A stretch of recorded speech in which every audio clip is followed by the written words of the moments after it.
আজ থেকে শুরু হচ্ছে এসএসসি ও সমমানের পরীক্ষা। অংশ নিচ্ছে প্রায় 21.5 লাখ পরীক্ষার্থী। প্রশ্ন ফাঁস বন্ধে কঠোর ব্যবস্থা। দেখছিলেন প্রধান শিরোনাম। সকালের সময় সঙ্গে আছে আমি আহমেদ সালেহীন এবং আমি কামরুল হাসান সবুজ। এবার অন্যান্য শীর্ষ সংবাদ। আজ প্রধানমন্ত্রীর চা চক্রে যোগ দেবে না জানিয়ে গণভবনে ঐক্যফ্রন্টের চিঠি। প্রত্যাখ্যান নেতিবাচক রাজনীতির ধারা মন্তব্য ওবায়দুল কাদেরের। ময়মনসিংহের নান্দাইলে ইউনিয়ন আওয়ামী লীগ সভাপতিকে কুপিয়ে হত্যা। উত্তেজিত জনতার কয়েকটি বাড়ি ও দোকানে আগুন। হত্যায় জড়িত সন্দেহে আটক এক। এ প্লাস ও এ গ্রেড ভুক্ত হোটেলেও মিলছে না নিরাপদ খাদ্যের নিশ্চয়তা। নিয়মিত অভিযান চালানোর আশ্বাস কর্তৃপক্ষের। আসছে ডাকসু নির্বাচনের সম্ভাব্য 4 প্যানেলে ভোটযুদ্ধ। ক্যাম্পাসের সহাবস্থান আর সুষ্ঠু পরিবেশের মাধ্যমে জমজমাট নির্বাচনের আশা। এবং পিরোজপুরের বলেশ্বর নদীর পানি কমে যাওয়ায় পৌর এলাকায় পানি সরবরাহ করতে পারছে না কর্তৃপক্ষ। দুর্ভোগে বাসিন্দারা, ড্রেজিংয়ের দাবি।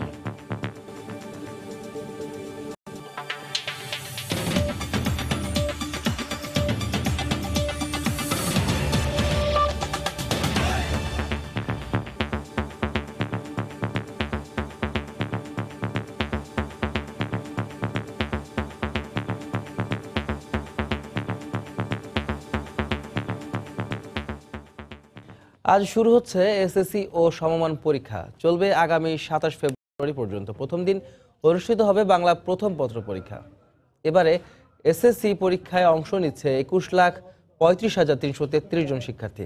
সকাল 10টায় পরীক্ষা শুরু হবে, শেষ হবে দুপুর 1টায়। এবছর প্রশ্ন ফাঁস ঠেকাতে প্রশাসন থেকে নেওয়া হয়েছে সব ধরনের পদক্ষেপ। পরীক্ষা শুরুর 30 মিনিট আগে পরীক্ষার্থীরা হলে প্রবেশ করার নির্দেশ দেওয়া হয়েছে। এছাড়াও পরীক্ষার 25 মিনিট আগে খুদে বার্তার মাধ্যমে জানিয়ে দেওয়া হবে প্রশ্নপত্রের সেট কোড। আর প্রশ্ন ফাঁসের নামে যেন কোনো অসাধু চক্র সামাজিক যোগাযোগ মাধ্যমে গুজব ছড়াতে না পারে, সে বিষয়ে তৎপর রয়েছে আইন শৃঙ্খলা রক্ষা বাহিনী।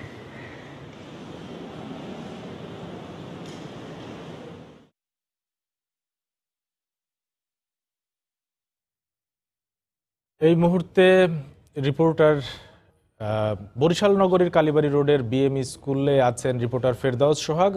প্রথমে চলে যাচ্ছি তার কাছে। সোহাগ,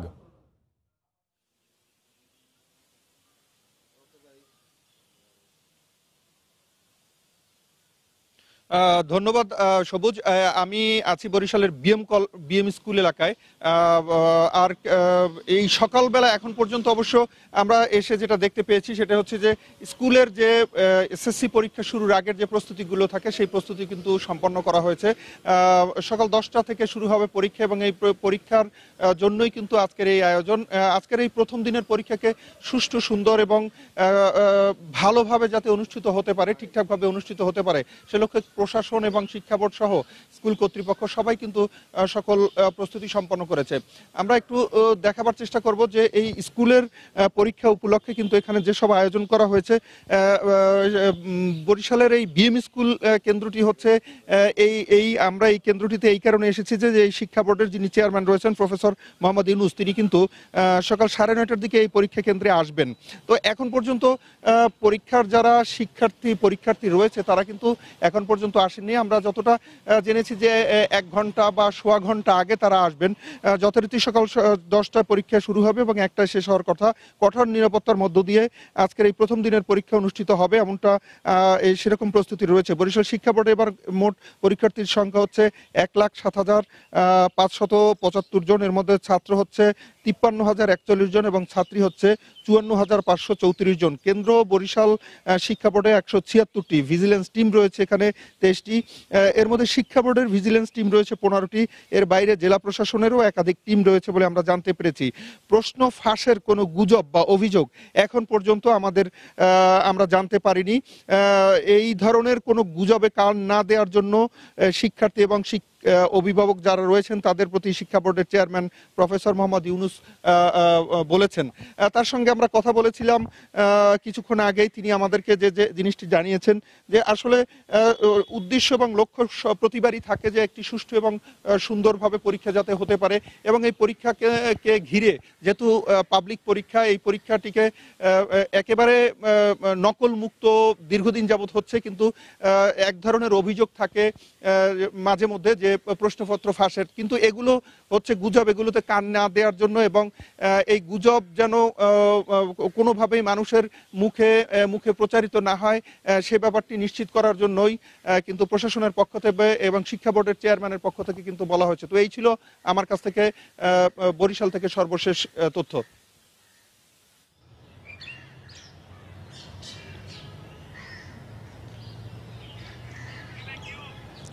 সোহাগ, আপনাকে ধন্যবাদ। আপনি জানেন আজকে সারা দেশের মতো রাজশাহীতেও কিন্তু এসএসসি পরীক্ষা শুরু হবে এবং আমরা কিন্তু এখন বেশ কয়েকটি নগরের পিএন স্কুল এবং শিরোইল স্কুল সহ বেশ কয়েকটি স্কুলে কিন্তু আমরা ঘুরে দেখেছি।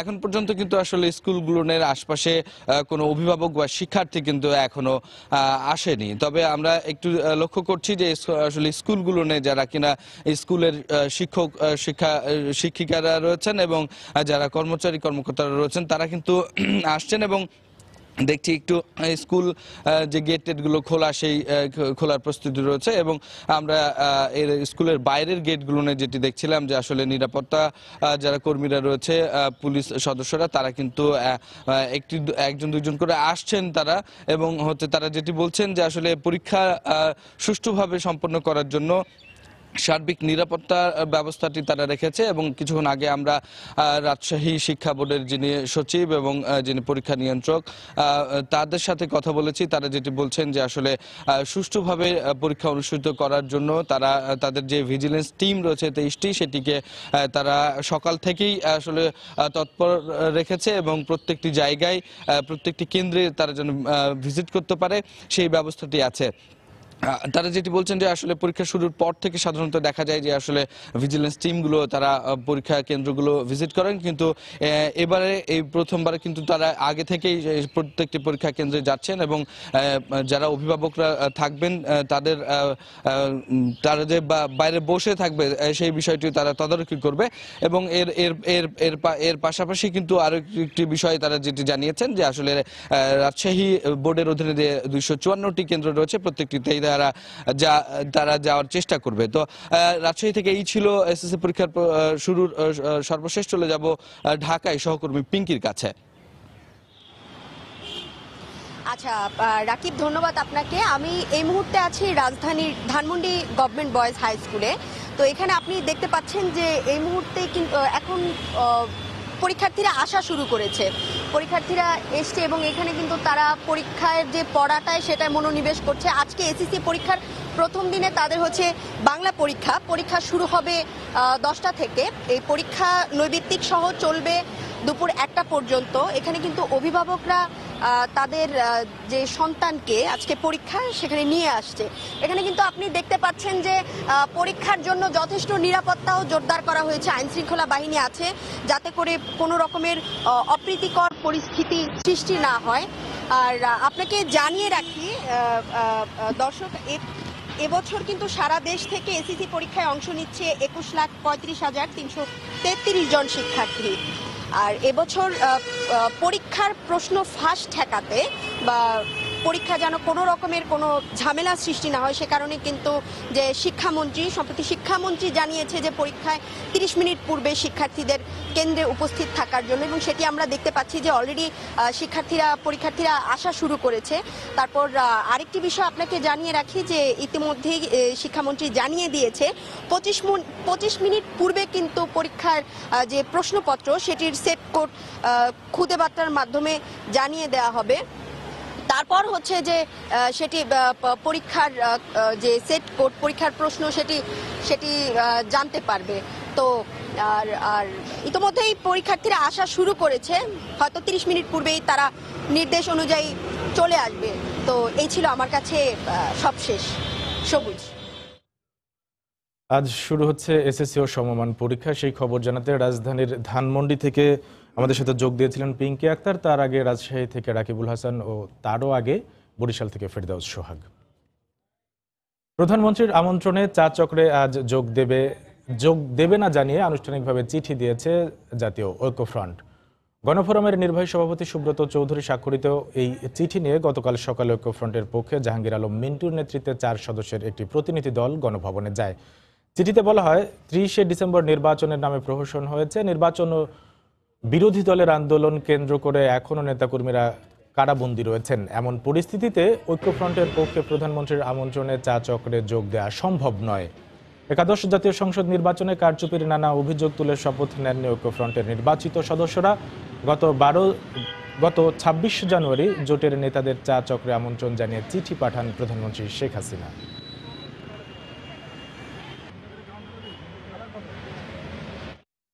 প্রধানমন্ত্রীর চা চক্রের আহ্বান প্রত্যাখ্যান বিএনপির নেতিবাচক রাজনীতির ধারা বলে মন্তব্য করেছেন আওয়ামী লীগের সাধারণ সম্পাদক ওবায়দুল কাদের। গতকাল সকালে ধানমন্ডিতে দলীয় সভাপতির কার্যালয়ে তিনি কথা বলেন। বিএনপির সংখ্যায় কম হলেও সংসদে তাদের জোরালো ভূমিকা রাখার সুযোগ রয়েছে বলেও মন্তব্য করেন ওবায়দুল কাদের। রাজনীতির লোকরা রাজনীতির কথা তো বলবেই, রাজনীতিকরা যেখানেই যায় রাজনীতির কথা বলবে। প্রধানমন্ত্রীর সাথে তারা রাজনৈতিক কথা বলতে পারে। প্রধানমন্ত্রীর আমন্ত্রণে না যাওয়া এটাও তাদের নেতিবাচক যে পুরনো যে মানসিকতা, সে মানসিকতারই বহিঃপ্রকাশ এবং ধারাবাহিকতা। এটা গণতন্ত্রের জন্য, তাদের নিজেদের অস্তিত্বের জন্য শুভ নয়। এবং বিএনপি এখন খাদের কিনারে, তারা খাদেই পতিত হবে। সকালের সময় আরও থাকছে। সিন্ডিকেট ব্যবসায়ীদের কারসাজিতে নিয়ন্ত্রণে আসছে না ভোগ্যপণ্যের বাজার। বেড়েছে তেল ও চিনির দাম, সঠিক তদারকি না থাকাই কারণ বলছেন সংশ্লিষ্টরা।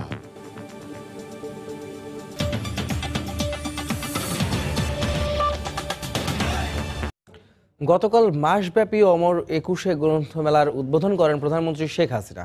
তিনি বলেন, জীবন যতই যান্ত্রিক হোক, ছাপা বইয়ের গুরুত্ব কখনো কমবে না। বাংলাদেশকে দক্ষিণ এশিয়ার মধ্যে সবচেয়ে সমৃদ্ধ দেশ হিসেবে গড়ে তুলতে সরকার কাজ করছে বলেও জানান প্রধানমন্ত্রী। পরে জাতির জনকের উপর রচিত the secret document of intelligent branch on father of the nation বইয়ের 2য় খণ্ডের মোড়ক উন্মোচন করেন সরকার প্রধান। বিজয় 52-71 থেকে 1900 এই প্রতিপাদ্যে এবার বাঙালির প্রাণের মেলা অমর 21শে গ্রন্থমেলার আয়োজন। শুক্রবার বিকেলে বাংলা একাডেমি চত্বরে বর্ণাঢ্য এই মেলার উদ্বোধন করেন প্রধানমন্ত্রী শেখ হাসিনা। শুরুতে 2018 সালে বাংলা একাডেমির পুরস্কার পাওয়া কবি, সাহিত্যিক ও গবেষকদের হাতে সম্মাননা তুলে দেন প্রধানমন্ত্রী। এই আয়োজন থেকে জাতির জনককে নিয়ে তৎকালীন পাকিস্তানি গোয়েন্দা বাহিনীর রিপোর্ট নিয়ে রচিত বইয়ের 2য় খণ্ডের মোড়ক উন্মোচন করেন সরকার প্রধান। পরে প্রধানমন্ত্রী তার বক্তব্যে বলেন, দেশের ইতিহাস ও গবেষণার অন্যতম খোরাক হবে এই গ্রন্থ। এই গোয়েন্দা রিপোর্টে অনেক তথ্য আমরা জানতে পারি, যা ইতিহাস বিকৃতি থেকে, যেমন আমাদের ভাষা আন্দোলন থেকে শুরু করে আমাদের স্বাধীনতা আন্দোলন পর্যন্ত বাঙালি জাতিকে মুক্তি দিতে পারে এবং সত্যকে উদ্ভাসিত করতে পারে। সত্যকে জানার একটা বিরাট সুযোগ। বইমেলা নিয়ে নিজের স্মৃতিচারণ করে শেখ হাসিনা বলেন, প্রযুক্তির কল্যাণে বই পড়ার নানা মাধ্যম সৃষ্টি হলেও ছাপা বইয়ের গুরুত্ব কখনো হারাবে না। বইয়ের পাতা উল্টে উল্টে পড়ার মধ্যে যে একটা আনন্দ, সেই আনন্দটা সবসময় আমরা পেতে চাই। তাই বইয়ের চাহিদা কিন্তু কখনো শেষ হবে না, এটা আমি বলতে পারি। তরুণ প্রজন্মকে ইতিহাস সচেতন করে গড়ে তুলতে সবাইকে আহ্বান জানান প্রধানমন্ত্রী। আমাদের নতুন প্রজন্মকে সব ইতিহাস জানানো একান্তভাবে প্রয়োজন, যে কত ত্যাগ, তিতিক্ষা, রক্তের বিনিময়ে আমরা আমাদের স্বাধীনতা পেয়েছি, মাতৃভাষায় কথা বলার অধিকার পেয়েছি। এবং বাঙালির ইতিহাস হচ্ছে ত্যাগের ইতিহাস, আর সেই ত্যাগের মধ্য দিয়ে আমাদের অর্জন। পরে বাংলা একাডেমির মেলা প্রাঙ্গণে বেশ কিছু বইয়ের স্টল ঘুরে দেখেন সরকার প্রধান শেখ হাসিনা। এই সময় তার সঙ্গে ছিলেন আগত বিশিষ্ট অতিথিরাও। ফেরদৌস লিপি, সময় সংবাদ, ঢাকা। বিজয় 52 থেকে 71 প্রতিপাদ্যে চলছে অমর 21শে গ্রন্থমেলা 2019। পুরনো প্রকাশনীগুলোর পাশাপাশি যেখানে গুরুত্বপূর্ণ ভূমিকা রাখছে নতুন সংস্থাগুলো, মূলত নবীন লেখকদের সাহিত্যকর্ম প্রকাশে ভূমিকা রাখছে তারা। শর্তের বেড়াজাল পেরিয়ে বৈচিত্র্যময় প্রকাশনা নিয়ে পাঠকের সামনে হাজির হওয়ার লম্বা সফরে অনুপ্রেরণাই যেখানে পাঠকের সন্তুষ্টি, জানাচ্ছেন ফয়সাল মোর্শেদ। এ যেন প্রাণের সম্মিলন। পাঠক, লেখক, প্রকাশকের এক অভূতপূর্ব মেলবন্ধন পুরো প্রাঙ্গণ জুড়ে। বাংলা একাডেমি প্রাঙ্গণে শুরু হয়ে যার ব্যাপ্তি সোহরাওয়ার্দী উদ্যান পর্যন্ত। ৩৩৮টি প্রকাশনা সংস্থার অংশগ্রহণে এবারের বই পার্বণে গুরুত্বপূর্ণ ভূমিকা রাখছে নতুন প্রকাশনাগুলো। ৯০ পরবর্তী প্রজন্মের লেখা, যেখানে মূল উপজীব্য রয়েছে সমসাময়িক রাজনীতি, প্রেম, অপ্রেম, মুক্তিযুদ্ধ, ৫২ সহ নানান বিষয়ে হাজারো সাহিত্যকর্ম। কয়টা চমক থাকছে এর বাইরে এইবার প্রথম আমরা কিছু শিশুদের পাবলিশিং যাচ্ছি আর কি। পাঠক এবং লেখকের মধ্যে যে সেতু বন্ধন, সেই সেতু বন্ধনের কাজটা করছে দাড়িকমা। তো আমরা এবছর 50টার মতো নতুন বই দাড়িকমা থেকে প্রকাশিত হয়েছে। নবীন লেখকের সৃষ্টিকর্ম পাঠকের কাছে পৌঁছে দেওয়ার কর্মযজ্ঞে প্রতিবন্ধকতা কিছুটা কম নয়। তারপরও প্রজন্মের দায়বদ্ধতার চ্যালেঞ্জ পেরিয়ে পাঠকের সামনে হাজির হওয়ার আনন্দ যেন অপার। আমরা চাইছি যে তাদেরকে প্রমোট করবার জন্য এবং দেশীয় শিল্প সংস্কৃতি, শিল্প সাহিত্যকে আরো বিশ্বের দরবারে তুলে ধরার জন্য। 2018 বইমেলা, তখন আমার প্রকাশিত বইয়ের সংখ্যা 50+, তখনও কিন্তু পাইনি। তারপর সেটা আবেদন করার পরে মানে রিভিউ বলে, যেটাকে রিভিউর পরে পেয়েছিলাম। শুধু নবীন লেখক নন, প্রবীণ লেখকদের কালজয়ী এবং নতুন সাহিত্যকর্মের সম্ভার নিয়েও সাজানো নতুন প্রকাশনের স্টল। আমরা কোয়ালিটি ফুল পাণ্ডুলিপি নিয়ে আসবো বাজারে, যেহেতু আসছে। কতগুলো বই সেল হলো লেখক জানতে পারে না, এই নিয়ে লেখকদের প্রচণ্ড আক্ষেপ। তা আমরা আজ থেকে 28 দিন লেখকদের বইগুলো কতদিন কয়টা বই বিক্রি হচ্ছে আমাদের অফিসিয়াল পেজে জানাবো। পাশাপাশি মেলার শেষ দিন আমরা লেখকের হিসাবটা বুঝিয়ে দেওয়ার ক্ষেত্রে আন্তরিক হবো বলে মনে করছি। আমরা যাদেরকে চিনি, যেসব সাহিত্যিকের বাইরে তরুণদেরকে তুলে আনার একটা বড় প্ল্যাটফর্ম হিসেবে সব্যসাচী কাজ করছে এবং করবে। প্রকাশকরা বলছেন, সব ধরনের পাঠকের তৃষ্ণা মেটাতেই নতুন নতুন বই আনছেন তারা। ফয়সাল মোর্শেদ, সময় সংবাদ, ঢাকা। ময়মনসিংহের নান্দাইলে মোয়াজ্জেমপুর ইউনিয়ন আওয়ামী লীগের সভাপতি মোর্শেদ আলীকে কুপিয়ে হত্যা করেছে দুর্বৃত্তরা। এই হত্যাকাণ্ডের জেরে বেশ কয়েকটি বাড়ি ও কানুরামপুর বাজারের দোকানপাটে আগুন দেয় উত্তেজিত জনতা। এ ঘটনায় একজনকে আটক করা হয়েছে। সাইম আখন্দের ক্যামেরায় হারুনুর রশিদের রিপোর্ট। পুলিশ ও স্বজনরা জানায়, শুক্রবার রাত 10:15টার দিকে নান্দাইলের মোয়াজ্জেমপুর ইউনিয়ন আওয়ামী লীগের সভাপতি মোর্শেদ আলী মোটরসাইকেল যোগে কানুরামপুর বাজার থেকে নিজ বাড়িতে যাচ্ছিলেন। বাড়ির কাছাকাছি পৌঁছলে একদল দুর্বৃত্ত গতিরোধ করে তাকে দেশীয় অস্ত্র দিয়ে কুপিয়ে মৃত্যু নিশ্চিত করে ধান খেতে ফেলে রেখে চলে যায়। পূর্বশত্রুতার জেরে এই হত্যাকাণ্ড বলে দাবি পরিবারের। হত্যাকারীদের দৃষ্টান্তমূলক শাস্তির দাবি স্বজন ও এলাকাবাসীর। আওয়ামী লীগ কইরাও আমার স্বামীর আজকে জীবন দিতে হইলো, দাও নৃশংসভাবে। যারা আমার স্বামীরে মারছে তাদের ফাঁসি চাই। আমার চাচা কোনোদিন নিজের জন্য কিছুই করে নাই, যা হয়েছে সব গরিবদের বিলিয়ে দিছে। দেশ স্বাধীন হওয়ার আগে আমরা আওয়ামী লীগ করি, আর আমার ভাই 25 বছর ধরে আওয়ামী লীগের, 20 বছর আছেন সাধারণ সম্পাদক, হইতে সভাপতি 5 বছর ধরে। সুমন, রুবেল, শামিন, নুরুল ইসলাম, এরপরে রনি টনি, আরো লোক আছে, মহিদুল সিরাজ। এখন আমরা সেটার তার হত্যার বিচার চাই। এ হত্যাকাণ্ডের জেরে মুর্শেদের লোকজন বেশ কয়েকটি বাড়িতে ও কানুরামপুর বাজারে দোকানপাটে আগুন ধরিয়ে দেয়। ফায়ার সার্ভিস ঘটনাস্থলে গেলে উত্তেজিত জনতা কাজ করতে বাধা দেয়। পরে পুলিশের সহায়তায় নান্দাইল ও ঈশ্বরগঞ্জের 3টি ইউনিট 3 ঘন্টার চেষ্টায় আগুন নিয়ন্ত্রণে আনে। পুলিশের সহযোগিতায় আমরা আগুন নির্বাপন করি এবং আগুন প্রায় নিয়ন্ত্রণে, এখন ড্যাম্পিং এর কাজ চলছে। এদিকে হত্যাকাণ্ডে জড়িত সন্দেহে নুরুল ইসলাম নামে একজনকে আটক করেছে পুলিশ। জড়িত অন্যদের গ্রেফতারে অভিযান চলছে বলে জানিয়েছে পুলিশ। তার ভাইয়ের কাছ থেকে আমরা অনেক তথ্য পেয়েছি, আমাদের অভিযান চলমান আছে এবং এটা একদম জাস্টিস আমরা নিশ্চিত করব ইনশাল্লাহ। নিহত মোর্শেদ আলী গত প্রায় 25 বছর ধরে মোয়াজ্জেমপুর ইউনিয়ন আওয়ামী লীগের সাধারণ সম্পাদক ও সভাপতির দায়িত্ব পালন করছিলেন। হারুনুর রশিদ, সময় সংবাদ, ময়মনসিংহ। আসছে ডাকসু নির্বাচনে ভোট যুদ্ধ হতে পারে সম্ভাব্য 4 প্যানেলের মধ্যে। ছাত্রলীগের নেতৃত্বে ছাত্র সংগ্রাম পরিষদ, জাতীয়তাবাদী ছাত্রদল, বাম সংগঠনগুলোর প্রগতিশীল ছাত্র জোট ও কোটা সংস্কার আন্দোলনকারীরা স্বতন্ত্র প্যানেলে লড়তে পারেন ভোট যুদ্ধে। ছাত্রলীগের প্যানেলের জন্য কেন্দ্রীয় ঢাকা বিশ্ববিদ্যালয় শাখার শীর্ষ 4 নেতাই আছেন আলোচনার কেন্দ্রে। শীর্ষ 2 পদে প্রগতিশীল ছাত্র জোটের সম্ভাব্য প্রার্থী হিসেবে আলোচনায় 5 নাম। তবে বয়সসহ নানা সীমাবদ্ধতায় শীর্ষস্থানীয় অনেক নেতার ডাকসু নির্বাচনে অংশগ্রহণের সুযোগ না থাকায় গ্রহণযোগ্য নতুন মুখ বের করাই চ্যালেঞ্জ ছাত্রদলের। ফারুক ভুইয়া, রবিনের রিপোর্ট। প্রায় ২৯ বছর পর কড়া নাড়ছে ঢাকা বিশ্ববিদ্যালয় কেন্দ্রীয় ছাত্র সংসদ ডাকসু নির্বাচন। ১১ মার্চ ভোট গ্রহণকে সামনে রেখে মিছিলে স্লোগানে মুখর বিশ্ববিদ্যালয় ক্যাম্পাস। সম্ভাব্য প্যানেল আর প্রার্থী নিয়ে চলছে জল্পনা কল্পনা। ছাত্র সংগ্রাম পরিষদের ব্যানারে সমমনা ছাত্র সংগঠনগুলোকে নিয়ে ভোটের লড়াইয়ে নামতে চায় ছাত্রলীগ। সম্ভাব্য নেতৃত্ব হিসেবে আলোচনায় ছাত্রলীগের কেন্দ্রীয় ও ঢাকা বিশ্ববিদ্যালয় শাখার সভাপতি ও সাধারণ সম্পাদক। আমাদের যে ছাত্র সংগ্রাম পরিষদ আছে সেই ব্যানারে আমরা নির্বাচন করতে চাই। সবার সাথে বসেছিলাম, কথা বলেছি, হোমওয়ার্ক করছি। আওয়ামী লীগের সিনিয়র নেতৃবৃন্দ আছেন, আমাদের দেশরত্ন শেখ হাসিনা আছেন, তাদের সাথে আমরা পরামর্শ করে তারপরে ঠিক করব। বাম ছাত্র সংগঠনগুলোর জোট প্রগতিশীল ছাত্র জোটের শীর্ষ প্রার্থী হিসেবে আলোচনায় ছাত্র ইউনিয়নের বিশ্ববিদ্যালয় শাখার সভাপতি ও সাধারণ সম্পাদক, মার্ক্সবাদী ছাত্রফ্রন্টের বিশ্ববিদ্যালয় শাখার সভাপতি, সমাজতান্ত্রিক ছাত্রফ্রন্ট ও ছাত্র ফেডারেশনের বিশ্ববিদ্যালয় শাখার সাধারণ সম্পাদক। অন্যান্য যে ছাত্র সংগঠন আছে আমাদের ছাত্র জোটের বাইরেও ঢাকা বিশ্ববিদ্যালয়ে ক্রিয়াশীল এবং বিশেষ করে সাধারণ শিক্ষার্থীরা যারা প্রগতিমনা নিপীড়ন বিরোধী শিক্ষার্থীবৃন্দ, তাদের সাথেও আমাদের আলোচনা চলছে যে আমরা একটা বৃহত্তর জোটগত একটা প্যানেল দেওয়ার চিন্তাভাবনা করছি। কোটা আন্দোলনের সময় গড়ে ওঠা বাংলাদেশ সাধারণ ছাত্র অধিকার সংরক্ষণ পরিষদের প্যানেলে প্রধান মুখ হতে পারেন সংগঠনটির সামনের সারির কয়েকজন নেতা। আমরা স্বতন্ত্রভাবে প্যানেল দেব, সাধারণ শিক্ষার্থীদের এক সাধারণ ফ্লেভারটা প্লাস হচ্ছে আমাদের যে কোটা সংস্কার আন্দোলনের সামনের নেতৃবৃন্দ, দুটো মিলে আমরা একটা চমৎকার বা ছাত্রদের কাছে গ্রহণযোগ্য এমন একটি প্যানেল করব। সম্ভাব্য বাকি সব প্যানেলের আলোচনায় পরিচিত মুখের সমাহার থাকলেও বয়সের কারণে নির্বাচনে লড়ার সুযোগ নেই ছাত্রদলের কেন্দ্রীয় ও বিশ্ববিদ্যালয় শাখার শীর্ষস্থানীয় কয়েকজন নেতার। ছাত্রদলে যথেষ্ট পরিমাণে কর্মী আছে, যদি রানিং স্টুডেন্ট দিয়েও হয় এর ভিতরে যাচাই বাছাই করে যাদের একাডেমিক রেজাল্ট ভালো, যারা আমাদের ছাত্রদলের রাজনীতিতে যারা এগিয়ে আছে তাদেরকে আমরা প্রায়োরিটি দিব। সব ছাত্র সংগঠনেরই প্রত্যাশা ক্যাম্পাসে সহাবস্থান আর সুষ্ঠু পরিবেশের মাধ্যমে আসছে ডাকসু নির্বাচন হবে জমজমাট।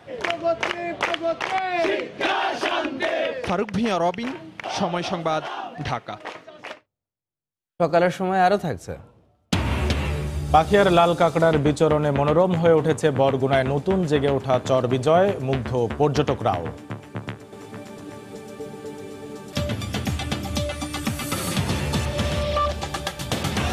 A+ ও A গ্রেড ভুক্ত হোটেলেও মিলছে না নিরাপদ খাদ্যের নিশ্চয়তা।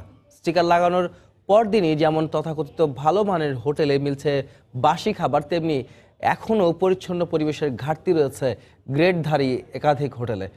সাইদুল ইসলামের ছবিতে আতিকুর রহমান তামালের রিপোর্ট।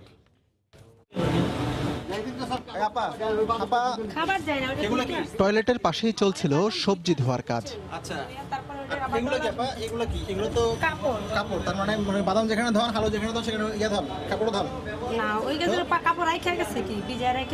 হোটেলের মান কিন্তু A গ্রেডের, আবার টক দই ঢাকা হয়েছে পত্রিকা দিয়ে। সেখানে শেষ নয়,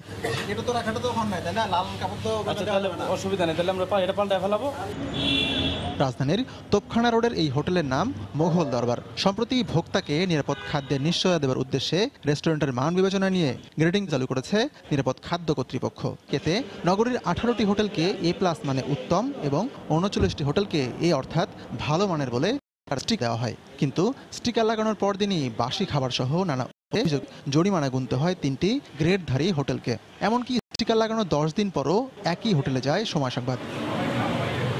এটা কি ভাইয়া? তেল। পুরো তেল? পুরো তেল কিনে জানি না, রাতে রাখছি ভালো তেল। আমাকে ফেলেন না কেন? হ্যাঁ? পুরো তেল রাখছি ফালাবো। আপনারা তো সব মানে সাডেনলি আয় পড়ছেন। কর্তৃপক্ষ বলছেন স্টিকারযুক্ত হোটেলগুলোতে খাবারের মান তুলনামূলক ভালো, তবে শতভাগ নিরাপদ খাদ্য পেতে এগুলোতেও নিয়মিত অভিযান চালাবেন তারা। জাতিভুক্ত অধিকার সংরক্ষণ অধিদপ্তর বিশ্বাস করে যে জনমানুষের জন্য তার যে খাবারের উন্নত মান নিশ্চিত করার জন্য অবশ্যই এই মনিটরিং কার্যক্রম প্রতিনিয়ত চলমান থাকা উচিত। সামান্য কিছু ভুল পাওয়া যাচ্ছে যেগুলা সংশোধনযোগ্য এবং বলে এসেছি, যা ওয়ার্নিং দিয়ে আসা হলো, এরপরে পানিশমেন্ট এবং আমরা স্টিকার ডিগ্রেড করে দেব, মানে নিচের পর্যায়ে নামিয়ে দেব। বলা চলে A+ গ্রেডধারী হোটেলগুলো উচ্চবিত্তের আর A গ্রেডেরগুলো উচ্চ মধ্যবিত্তের, কিন্তু মধ্যবিত্তের এই রাজধানীর বেশিরভাগ মানুষ যে ধরনের হোটেলে খেতে বাধ্য হন সেগুলোকেও গ্রেডিংয়ের আওতায় আনার দাবি করছেন তারা।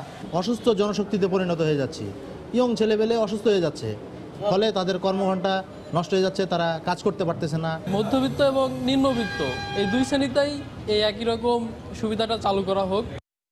স্মার্টফোনের প্লে স্টোরে গিয়ে BFSA লিখে সার্চ দিলে আপাতত 57টি A+ ও A গ্রেডের হোটেলের তালিকা এবং ঠিকানা পাবেন ভোক্তারা। পর্যায়ক্রমে সব হোটেলকে আনা হবে এই অ্যাপের আওতায়। আতিকুর রহমান তামাল, সময় সংবাদ, ঢাকা। সিন্ডিকেট ব্যবসায়ীদের কারসাজিতে নিয়ন্ত্রণে আসছে না দেশের ভোগ্যপণ্যের বাজার।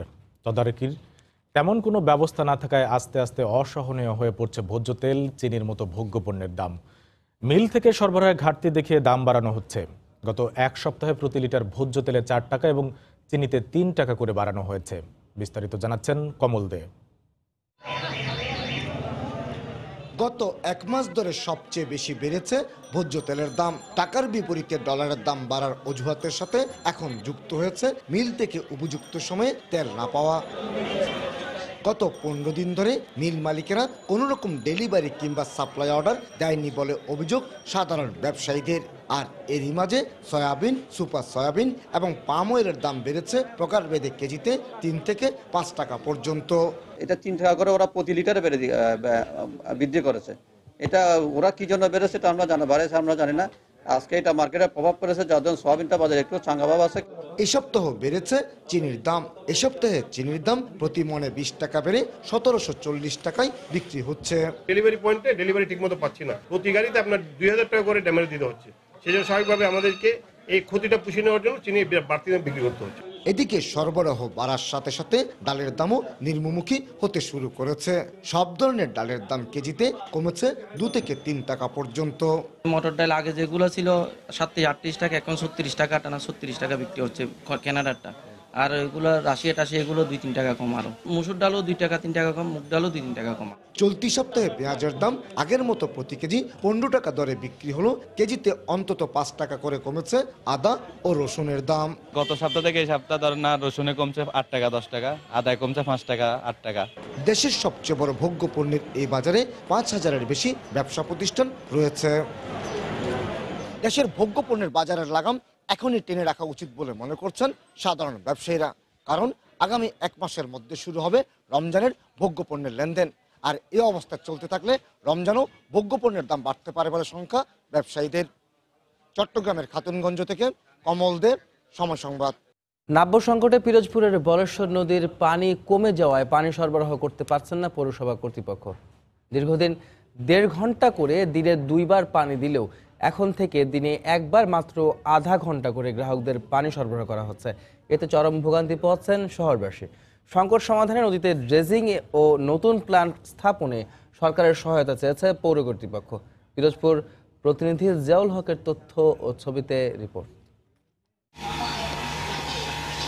পানির জন্য হাহাকার। পিরোজপুর পৌরবাসীদের এই দৃশ্য এখন নিত্য নৈমিত্তিক ব্যাপার। দীর্ঘদিন ধরে এ শহরের মানুষ দৈনিক 2 বার 1.5 ঘন্টা করে সুপেয় পানি পেলেও শুক্রবার থেকে তারা পানি পাচ্ছে দিনে 1 বার করে মাত্র আধা ঘন্টা।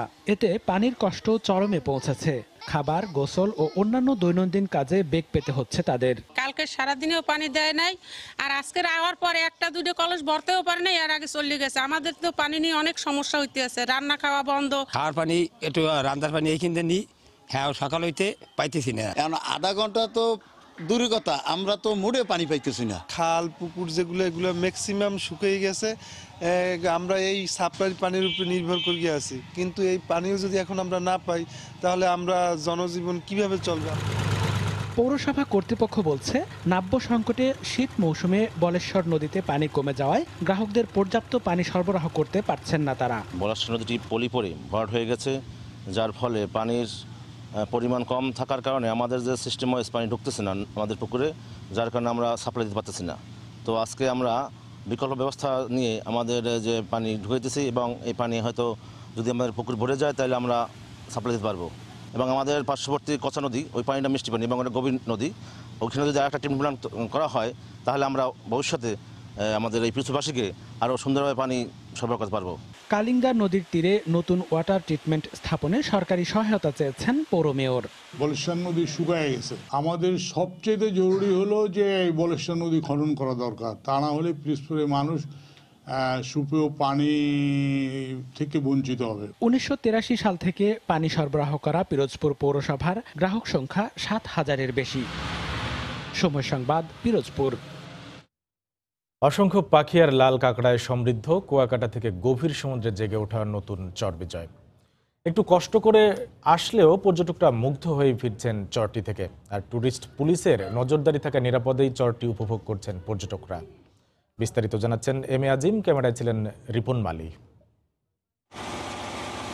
কুয়াকাটা থেকে ট্রলারে চেপে সমুদ্রকে গভীরে থেকে উপভোগ করতে করতে 2.5 ঘন্টার মধ্যে দেখা মিলবে মাঝ সমুদ্রে জেগে ওঠা চরবিজয়। চরটিতে নামলেই শীত মৌসুমে দেখা মিলবে দুপাশে পাখির ঝাঁক, কখনো চরে কখনো সমুদ্রের পানিতে অবস্থান তাদের।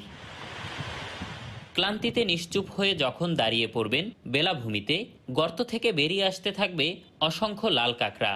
আপনার গতিবিধি লক্ষ্য করে 8 পায়ে ভর করে কাঁকড়াগুলো চলতে শুরু করবে বালুর বুকে। কয়েক মিনিটের মধ্যেই বালুচরটি লাল কাঁকড়ায় ভরে যাবে, আর এমন দৃশ্য দেখে যে কেউ ছুটতে থাকে কাঁকড়া ধরতে। কুয়াকাটা থেকে এই চরটা আসতেই একটা অ্যাডভেঞ্চার আলাদা।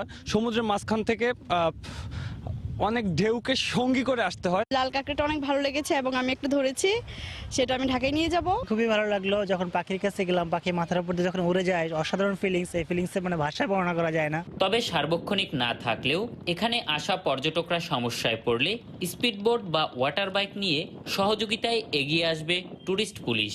আমরা সার্বক্ষণিক পর্যটকদের নিরাপত্তা ব্যবস্থা করি। যদি কোনো রকমের তাদের সমস্যা হয় তখন আমাদের ওয়াটার বাইক, স্পিডবোট আছে। গত বছর বিজয়ের মাসে পর্যটকদের জন্য চর বিজয়ের আনুষ্ঠানিক যাত্রা শুরু হয়। চারদিকে সমুদ্রের অশান্ত জলরাশি, মাথার উপর উড়ছে অসংখ্য পাখি। কিছুক্ষণ নিশ্চুপ হয়ে দাঁড়িয়ে থাকলে বালুর মধ্যে থেকে বেরিয়ে আসে অসংখ্য লাল কাঁকড়া। প্রকৃতির এমন অপরূপ দৃশ্য দেখতে হলে আপনাকে শহরের কোলাহল ছেড়ে ছুটে আসতে হবে চর বিজয় নামের সমুদ্র মাঝে জেগে ওঠা মনোমুগ্ধকর এ ভূখণ্ডটিতে। কুয়াকাটার চর বিজয় থেকে এম এ আজিম, সময় সংবাদ। সকালের সময়ের শীর্ষ সংবাদগুলো জানিয়ে দিচ্ছি আরেকবার। আজ থেকে শুরু এসএসসি ও সমমান পরীক্ষা। অংশ নিচ্ছে প্রায় 21.5 লাখ পরীক্ষার্থী। প্রশ্ন ফাঁস বন্ধে কঠোর ব্যবস্থা। আজ প্রধানমন্ত্রীর চা চক্রে যোগ দেবে না জানিয়ে গণভবনে ঐক্যফ্রন্টের চিঠি। প্রত্যাখ্যান নেতিবাচক রাজনীতির ধারা, মন্তব্য ওবায়দুল কাদেরের। ময়মনসিংহের নান্দাইলে ইউনিয়ন আওয়ামী লীগ সভাপতিকে কুপিয়ে হত্যা। উত্তেজিত জনতার কয়েকটি বাড়ি ও দোকানে আগুন। হত্যায় জড়িত সন্দেহে আটক 1। A+ ও A গ্রেড ভুক্ত হোটেলেও মিলছে না নিরাপদ খাদ্যের নিশ্চয়তা। নিয়মিত অভিযান চালানোর আশ্বাস কর্তৃপক্ষের।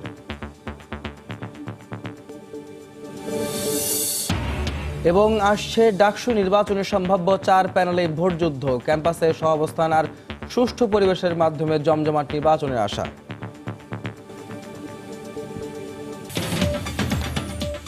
এই ছিল সকালের সময়। আপনার মোবাইলের সময় সংবাদ দেখতে ও সকল খবর পেতে ডাউনলোড করুন সময় অ্যাপ। সঙ্গে থাকুন সময়ের।